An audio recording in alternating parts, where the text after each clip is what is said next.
Bonjour à tous et bienvenue dans cette vidéo. Aujourd'hui nous allons voir les 9 phobies les plus insupportables au quotidien. On a tous peur de quelque chose, mais tout le monde ne souffre pas de phobie. Certaines phobies sont très connues comme l'agoraphobie ou l'arachnophobie. Il existe d'autres phobies plus bizarres telles la trypophobie qui est la peur des petits trous. Cette liste présente des phobies qui deviennent insupportables au quotidien et qui affectent totalement la qualité de vie des personnes atteintes de ces pathologies. Il faut garder en tête que ces phobies existent vraiment. Voici donc les 9 phobies les plus insupportables au quotidien. N'hésitez pas à me dire en commentaire quelle phobie selon vous est la plus invivable. En numéro 1, l'ambulophobie. L'ambulophobie est la peur de marcher ou d'être debout. Imaginez les conséquences d'une telle phobie. Ce sera en effet la panique totale. Comment vivre normalement avec une telle pathologie?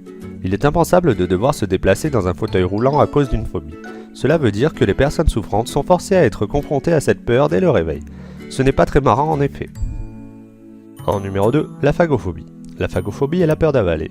La nourriture et l'eau sont deux choses essentielles à la vie. Nous les ingérons dans notre vie quotidienne et cela nous aide à nous maintenir en bonne santé. Maintenant, imaginez ne pas pouvoir boire ou manger à cause de la peur d'avaler. Cette phobie peut avoir des conséquences très graves sur notre santé si elle n'est pas traitée. Elle peut même entraîner d'autres phobies comme la phobie de vomir par exemple, aussi appelée hémétophobie. En numéro 3, l'hémétophobie. L'hémétophobie est la peur de vomir. Beaucoup de phobies restent supportables mais l'hémétophobie est extrêmement handicapante et peut amener à une grande anxiété. Voici les problèmes que peuvent rencontrer les personnes victimes de cette peur. Elles vont s'abstenir de manger, elles vont se laver les mains de manière excessive, elles vont avoir peur de tomber malade au contact des autres. Cette pathologie est très complexe et difficile à traiter. En numéro 4, la somniphobie. La somniphobie est la peur de dormir. La plupart d'entre nous aiment dormir.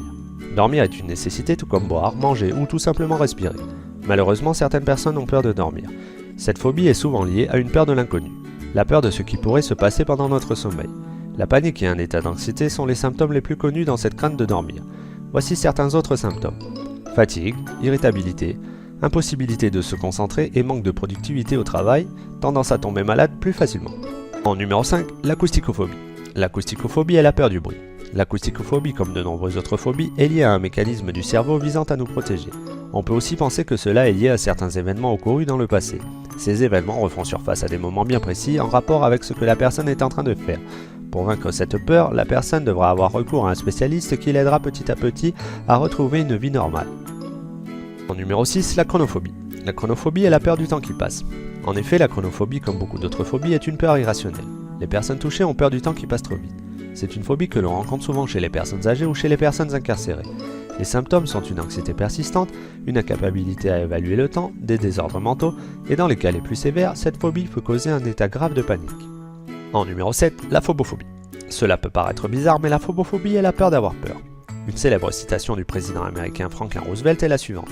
La seule chose dont nous devrions avoir peur est la peur elle-même. Cela sonne particulièrement juste chez certains individus qui, lorsqu'ils pensent à une certaine situation, ont peur d'avoir peur. La phobophobie peut aussi être développée par certaines personnes souffrant déjà d'autres phobies et qui par exemple ont peur de leur phobie. Face à une certaine situation, ces personnes vont se retrouver bloquées et vont même rentrer dans un état d'anxiété. En numéro 8, la sophophobie. La sophophobie est la peur d'apprendre. Les individus qui sont atteints de sophophobie vont avoir peur d'apprendre de nouvelles choses ou avoir peur d'apprendre en général. Comme vous l'imaginez, cela est très contraignant chez les jeunes en période scolaire. Cela peut même empêcher certains étudiants à ne pas aller en cours tout simplement. Certaines personnes, quant à elles, vont avoir peur d'apprendre de nouvelles choses en relation avec l'actualité. En numéro 9, la pantophobie. La pantophobie est tout simplement la peur de tout. La pantophobie est très handicapante puisque les personnes touchées vont avoir peur de tout. Cette phobie est provoquée par une combinaison d'événements et une prédisposition. Hérédité, génétique. Certaines phobies sont souvent dues à un traumatisme. Quant aux symptômes, ce sont les mêmes que les symptômes présentés déjà auparavant. Merci à tous d'avoir regardé cette vidéo, j'espère que vous avez appris un tas de choses, n'hésitez pas à liker et à vous abonner à ma chaîne pour de prochaines vidéos.